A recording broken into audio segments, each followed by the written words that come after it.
bruised and broken Hillary just got worse news of her life after falling on her face again.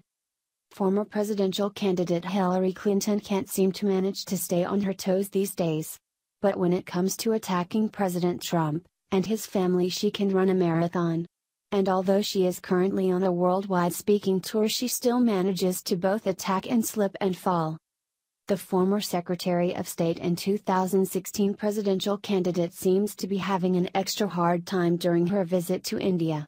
This time it seems that on top of making a spectacle of herself just by trying to walk down a flight of stairs, she has also fallen while using a bathtub and has been diagnosed with having a hairline fracture on her wrist. There have been countless times in the past where Hillary has been reported to have taken spills and falls. One, which is probably the most notorious, being at the 2016 9/11 memorial. Although throughout the campaign she wouldn't admit it, and the left-stream media in our country conspired to keep the whatever is going on with her health a secret, it's obvious something is very wrong here. To the point that it's now been confirmed that the Democrat Party was so worried that they even thought about replacing her with Joe Biden or the socialist Bernie Sanders.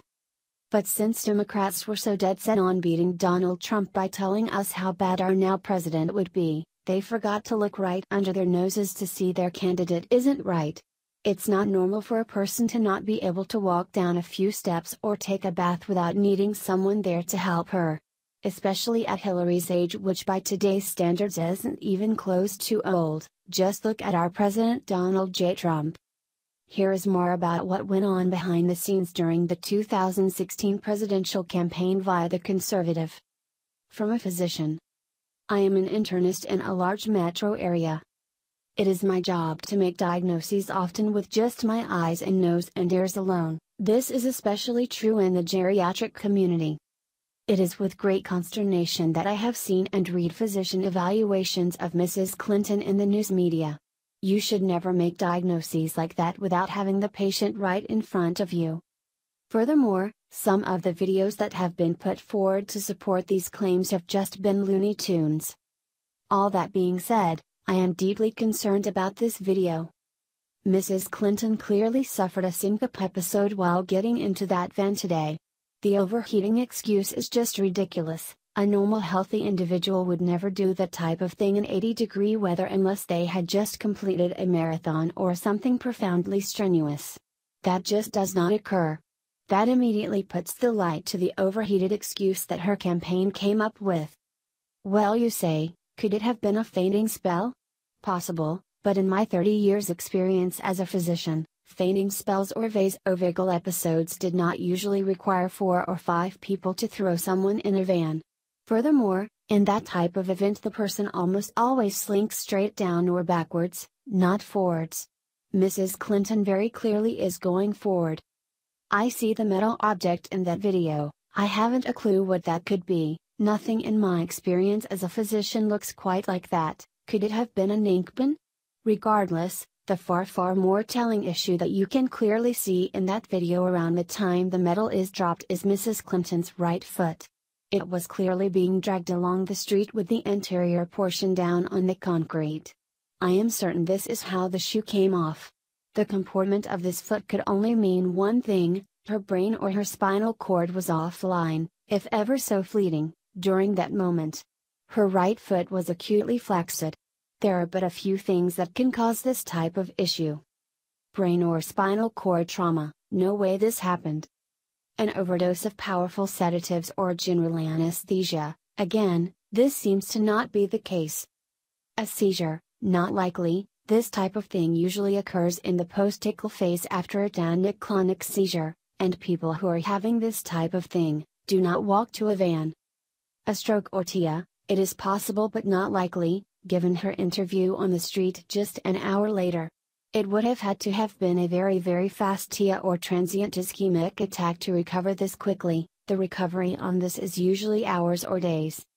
The most likely diagnosis, in my mind, an acute cardiac arrhythmia, either ventricular tachycardia, or more likely atrial fibrillation with a rapid ventricular response.